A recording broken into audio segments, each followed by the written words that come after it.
Hi,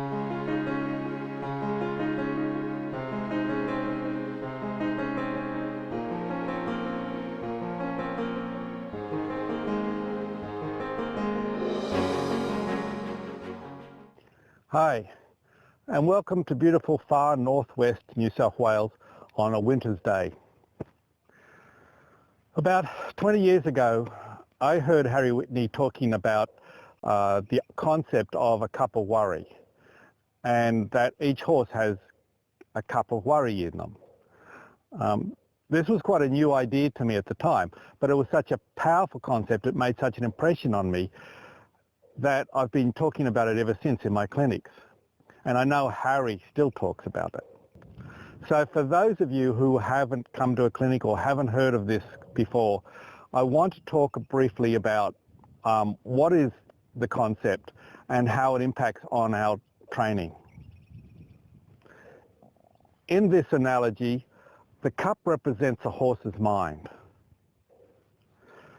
And what water represents the stress, trouble, anxiety, whatever you want to call it, that we put into a horse's mind. Now, each horse has the capacity for a different size cup. So you'll find the very sensitive horses only have a very small cup. The more stoic horses, their cups are much bigger. And some of the really dull horses that are very shut down, their cups are almost the size of an ocean. But they're all different, and they all have a limit. If you don't empty the cup of worry, it eventually overflows, and then you get extreme responses. So in practice, how does this really work? When you go out to catch a horse, if they're not 100% happy about being caught, if it's not their idea to be caught, a little trouble goes in the cup. Now, if they would rather be with their friends and you're leading them away, a little more worry goes in the cup. You take them over to be saddled and brushed. They're not really thrilled about being separated from their horse, from their friends in the herd. So the worry that was a little bit as you start to leave them away gets bigger. You put the saddle on. They've got a little soreness. A little more worry. You take them over to the arena. You get on. They don't want to stand while you go to get on, but you hold the reins tight enough that they can't move. A little more worry. You start to walk them around, and they're heading towards the gate. They want to go towards the gate because that's where their mind is. You turn them away from the gate. A little more worry goes in the cup. Then you ask them to trot away from the gate. And now you have a horse whose cup has overflown. That's how you get extreme responses. So many times I hear from people, they go on a trail ride and their horse is great for the first couple of kilometres, and then he won't go forward, or he starts to buck, or he starts to back up. And they think it happened at 2 kilometres away from home, but they didn't see the worry that came into their horse when they saddled them, when they walked out through the gate, the first 5 metres out the gate. They weren't taking care of that trouble. So with every metre that the horse went further down the road, more and more and more and more and more and more trouble came into the cup until it overflowed. That's why at 2 kilometres they start to jack up. So what do you do about it? Well, you lead your horse away from his friends. Trouble goes in the cup. You work him there. You help him get more focused and softer, and with you, take a little trouble out. You go to ride, saddle him, brush him, whatever. He's fidgety. He doesn't want to be there. He wants to be back with his friends, so more trouble goes in.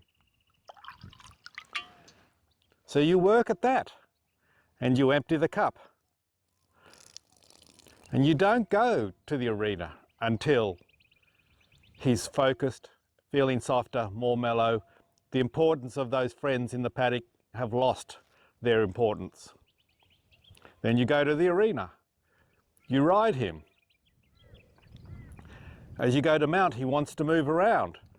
You're telling him he can't. You put more worry in his cup because you're saying he's not allowed to move, even though he feels needs to move. So you work at that level, and you get him where he doesn't feel the need to move when you go to mount. Not that he can't move, but he doesn't feel the need to move. That's the difference. It's not that you're stopping him from moving, he just doesn't think it's important that he moves. So when you do that, you empty some of the cup. He ride him around the arena, he starts to head towards the gate. You say no, he gets a little worried, leans on that inside rein. So there's more worry coming in the cup. You start to ask him for a bend and ask him to change his thoughts. So his thought leaves the arena, his thought leaves the gate.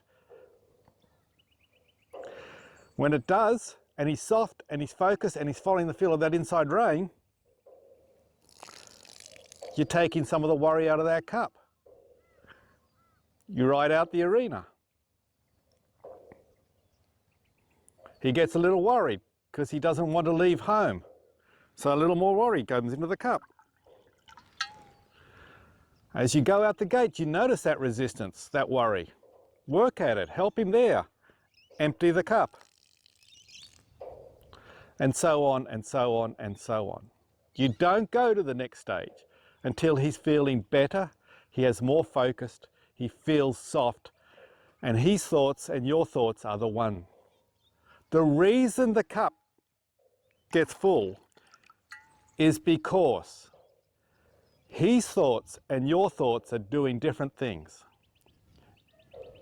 You need to make sure that a horse is always thinking what you want him to do. And when you're just making it happen, and his thoughts are on trying to do something else,